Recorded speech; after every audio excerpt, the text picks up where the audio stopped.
行完嗰條樓梯，咁就喺頭先嗰位咧就行咗一陣咧，咁就真係嚟到 Horseshoe Falls啦。咁呢個瀑布咧就係兩邊咁樣咧，就係咁樣聚埋一個點咧，咁樣其實都幾靚下嘅。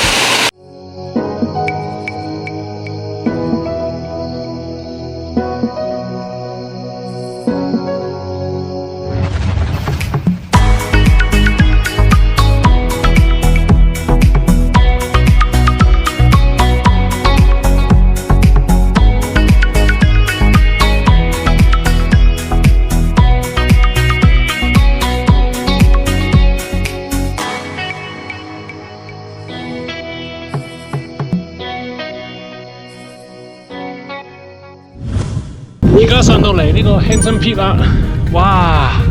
真係望晒呢度。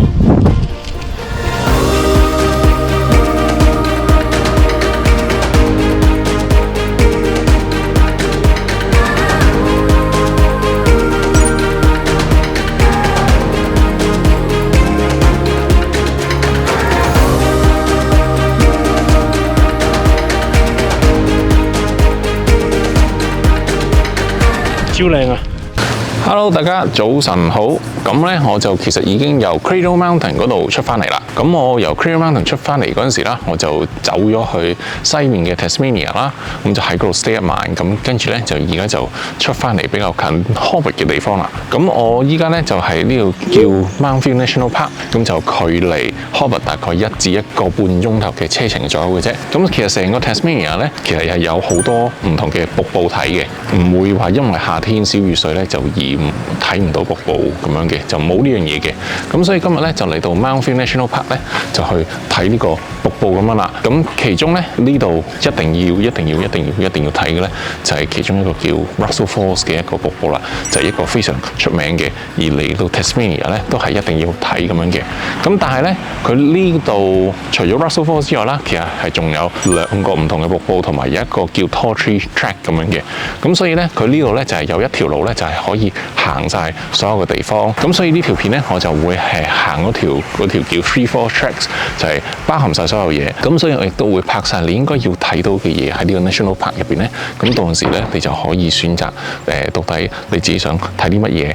喺中間其實調翻轉頭都得嘅，你唔需要行晒成2個鐘、2個半鐘頭咁樣嘅。咁所以我哋而家唔好講咁多，我哋而家即刻入去啦，我哋。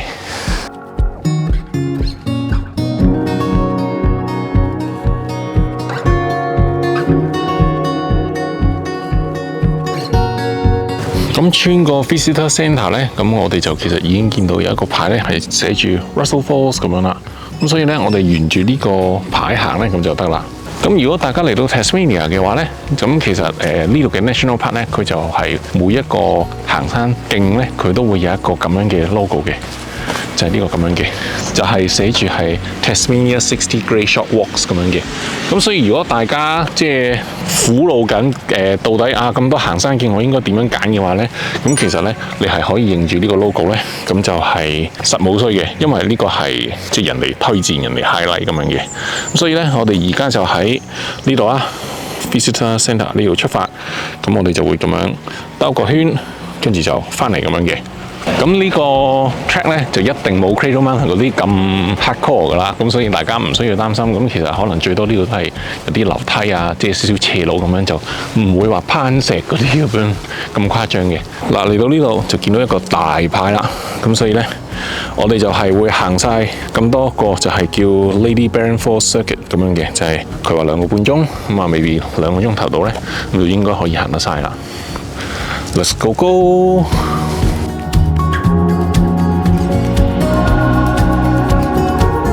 嗱，依家喺隔離咧就已經係聽到啲河水聲啦。我喺 Cradle Mountain 出嚟嗰陣時啦，咁一路咧全部都係呢啲咁高咁大嘅樹，完全你係 feel 到係真係一個熱帶雨林入邊嘅，係真係好高好密啲樹，係完全同 Perth 係兩回事嚟嘅。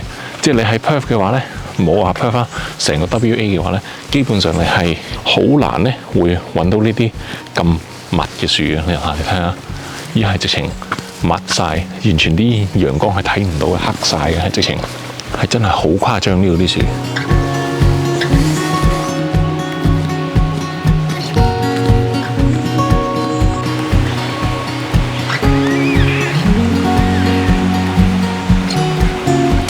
咁唔經唔覺啦，咁啊一路同大家講啦，咁其實中途行到平路呢度咧，咁我哋就應該嚟到呢度叫 Russell Falls 啦，就係呢個位啦。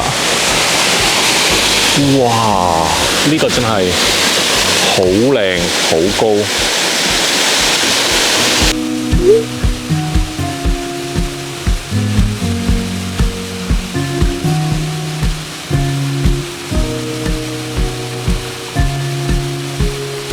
我係去到上邊開始流，跟住就一路流到嚟呢度都係。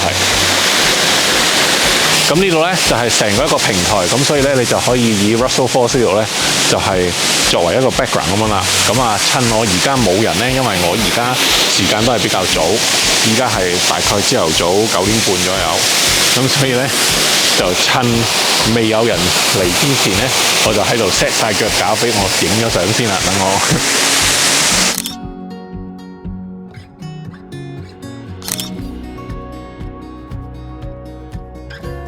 咁 Russell Falls 啦，就係呢個 National Park 嘅其中第一個 checkpoint， 咁所以咧你就係睇嗰個又得，或者繼續行我哋又得咁樣嘅。咁嚟到呢度咧，咁你就喺頭先個瀑布呢度啦，就係個斜路咁樣上嚟咧，你就開始見到呢條分岔路啦。咁咧你係可以經呢度啦，就翻去起點，又或者呢度繼續行咁樣嘅。咁我哋就當然係繼續行啦，所以我哋就係開呢個叫 Horseshoe Falls 嗰度望下咁樣啦。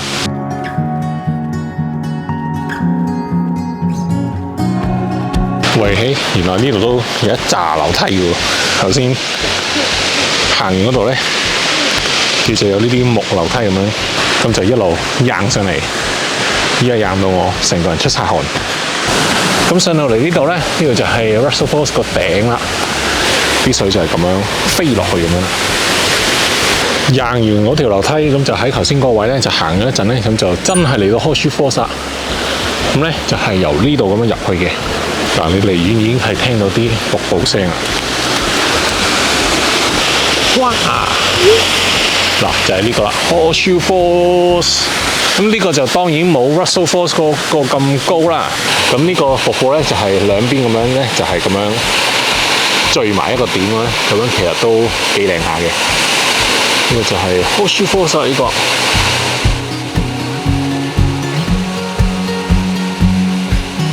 咁我身後邊呢個 Horseshoe Falls 咧，就係呢個 National Park 嘅第二個 checkpoint 啦。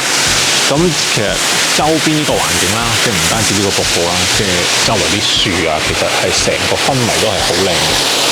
嗱，呢個係完全係 cover 晒啲樹嘅，就係冇乜陽光咁樣咧，就係凸顯到呢個瀑布嘅靚咁樣啦。咁呢度咧就係第二個 checkpoint， 咁我哋跟住咧就係會繼續行嘅。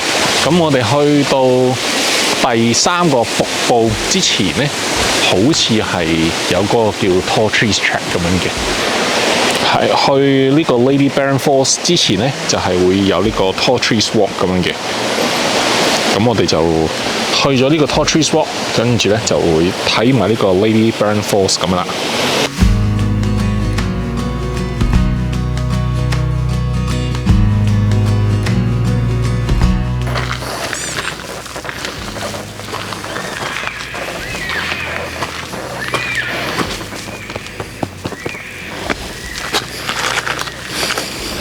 咁搞笑嘅，呢條樹幹咁嘅 S 字形咁樣生嘅，超搞笑喎！但係拱落去咧，佢又唔係硬嘅，識喐嘅喎，咁搞笑嘅呢個，超搞笑嘅呢個，曉喐嘅呢個 S 字形嘅呢個。嚟到呢度又見到個牌啦，我哋就嚟到呢度。咁咧就兩邊都得嘅，咁我哋就行左邊啦，我哋。咁嚟到呢度啦，呢度就有一個少少類似望遠鏡咁嘅物體咧。咁其實你係可以目測係大概啲樹有幾高嘅。咁咧佢係有個望遠鏡咧，咁就係懟上去個樹頂嗰度咧，咁跟住咧去呢度咧就望到咧呢度就可以睇到係有幾多度咁樣嘅，跟住咧。我哋就可以去到隔離呢度咧，就係望到，譬如你望到嗰棵樹50度嘅話咧，咁其實係有成70幾米高嘅 ，all the way to 90幾米，其實係好高嘅啲樹。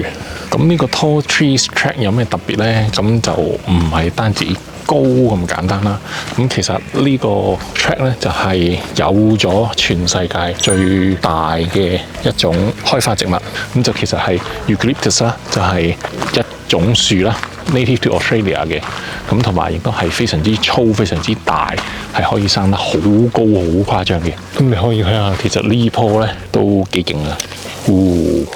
隻葉咧就飛到上去，唔知可能70幾80米高啦呢啲。佢個底幾咁闊啊！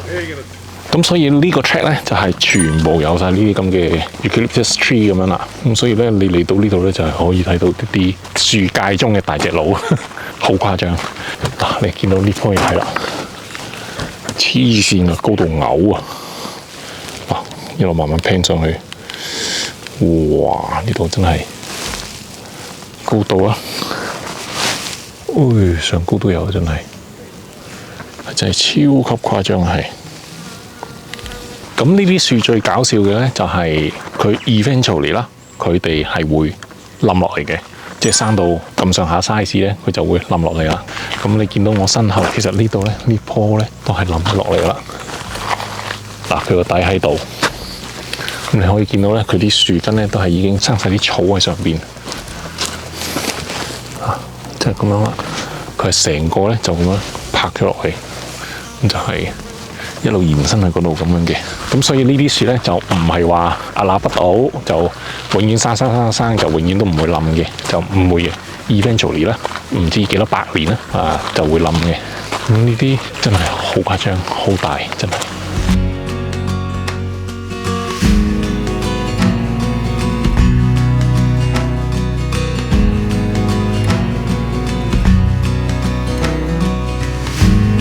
咁一個好短嘅1公里圓圈啦，見到全世界最大嘅樹 Eucalyptus 咁樣啦。咁我哋而家咧又嚟到見翻呢個牌咧，我哋就行去呢個 Lady Byron Falls 咁樣啦，就睇埋呢個 National Park 最後一個 checkpoint 咁樣啦。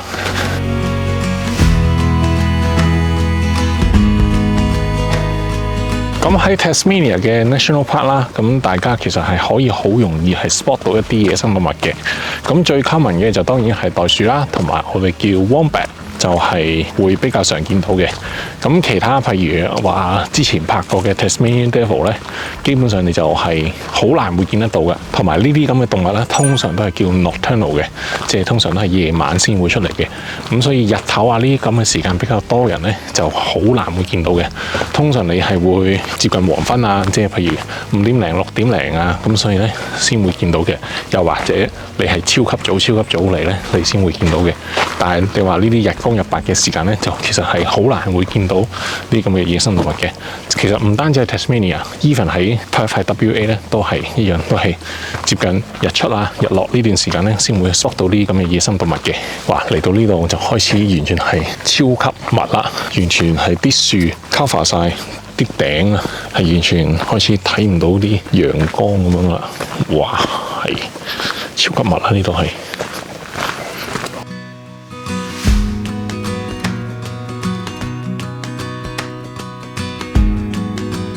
哇！我諗我依家係大概行咗一半路程度啦，依家係直情唔密啦，係密到黑啊！個樹林真係好誇張，呢度係完全同頭先我哋 Russell Falls 開書科嗰度比較咧，係完全另一回事嚟嘅，係真係即係見到啲樹矮得嚟，跟住啲樹咧又生晒，我係掂到嘅，我係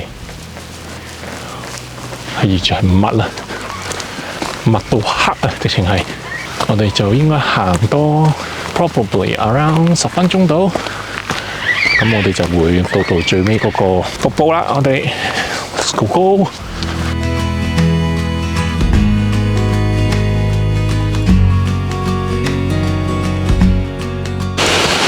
上埋呢條樓梯就應該到啦，非常之近啦，啲聲都越嚟越大啦。沒錯，好啦，哇！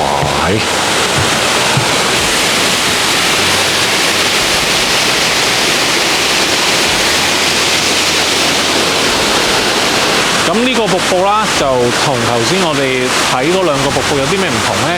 其實呢個瀑布咧係一個唔同嘅水嘅 network 嚟嘅，所以佢呢度嘅水咧係完全唔會影響到頭先 Russell Falls Horseshoe Falls 嘅瀑布嘅，因為頭先我哋睇到啦 ，Horseshoe Falls 其實就喺 Russell Falls 嘅樓上，咁所以如果 Horseshoe Falls 係冇水嘅話咧，係間接到都會影響到 Russell Falls 嘅水流嘅。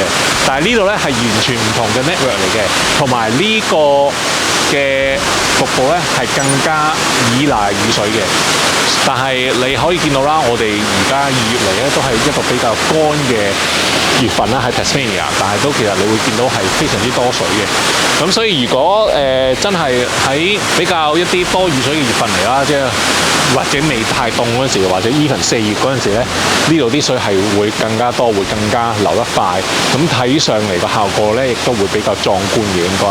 但係如果3個瀑布嚟講，即係如果你叫我揀嘅話咧，其實我會覺得我會 prefer 呢個瀑布多啲咯，因為 Russell Falls 佢係靚，但係我覺得佢有啲位咧佢係太高啊，同埋所以你睇落去咧就好似啲水比較少咁樣啊，所以就太高就反而有少少唔靚。Horseshoe Falls 咧就其實就比較有少少小型嘅，即係唔得大型咁樣啦。咁但係呢個咧其實你望落去咧，佢高得嚟之餘咧又唔算話太高，但係咧佢咁樣望落去咧，其實都係 OK 靚嘅咁樣。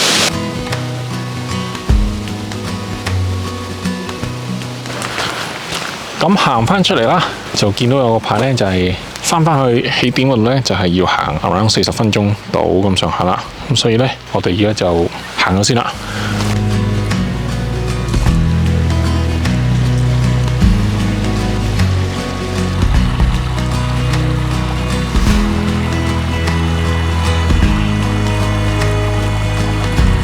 話咁快咧，咁就翻咗嚟呢個 Visitor Centre 嗰度啦。咁但係咧有一個 tips 就係，如果大家行嘅話咧，就先唔好行 Russell Falls 住，就去嗰個 Lady Byron Falls 嗰度出發。調翻轉嚟行，因為咧原來喺 Lady Byron Falls 嗰度上翻嚟嗰度咧，其實係嗰度有200幾級樓梯，你係要上嘅。咁如果你調翻轉頭行嘅話咧，其實你係落樓梯。同埋我哋頭先喺 Russell Falls 上去 Horseshoe Falls 嗰度咧，又係我頭先影片咁樣行咧，又係上樓梯嘅。咁所以如果調翻轉行嘅話咧，大家全部係落樓梯，所以個 experience 咧係會好好多嘅。咁嗰個 Lady Byron Falls 係點樣行咧？我哋頭先 Russell Falls 係咁樣行啦。即係由呢個 Visitor Centre 嗰度出嚟，我哋係沿住呢度行嘅，就唔好喺呢條路行。我哋就係經呢條路咁樣行咧，行到去最尾嗰度咧，你就係會見到有一個 Lady Byron Falls 個牌，咁就係先去 Lady Byron Falls 嗰度先，跟住先調翻轉頭就 Horseshoe Falls 同埋 Russell Falls， 大家個 experience 就唔使即係行樓梯上去咁辛苦啦。咁所以咧，今日 Mount Phelan National Park 咧就係呢4個 checkpoint 啦，就係3個瀑布同埋一個大樹 walk 咁樣嘅。咁所以大家咧就可以根據你哋自己嘅體能程度啦，咁就視乎行到邊個位，跟住就調翻轉頭咁樣嘅。咁其實呢個位咧係一個非常好嘅一個 kind of like half day tour 咁樣啦。咁係啦，咁所以今日嘅行程就嚟到呢度啦。咁好啦，咁我哋下條片再見，係咁，拜拜。似乎咧呢2排就係最密啦，跟住其他嗰啲都係姐姐地咁樣啦。咁喺餐廳隔離咧，就有一個少少嘅房，就係佢哋所謂嘅蒸油廠咧。咁其實你係可以見到佢哋點樣將啲薰衣草加工嘅。